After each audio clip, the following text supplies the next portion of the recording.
Today I'm going to show you how to create the double exposure in Photoshop.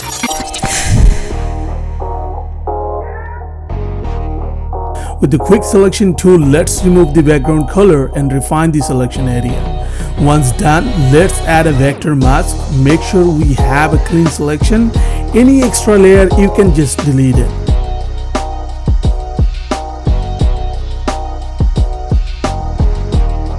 Now we are going to add the second image. Simply drag and drop the image, also rotate and scale it as you like.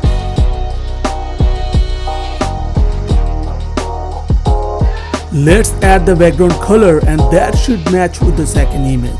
Once you choose the background color, let's fill the background layer with the selected color.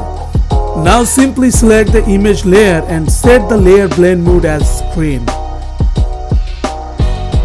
If you like, you can also readjust the second image position.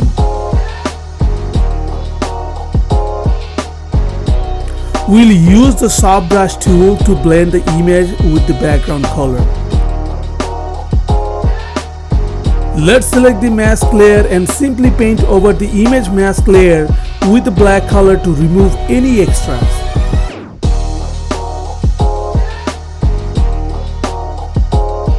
Here you go, we created double exposure in Photoshop. If you like it, please hit the like and subscribe button, and I will see you guys in the next video. Bye bye.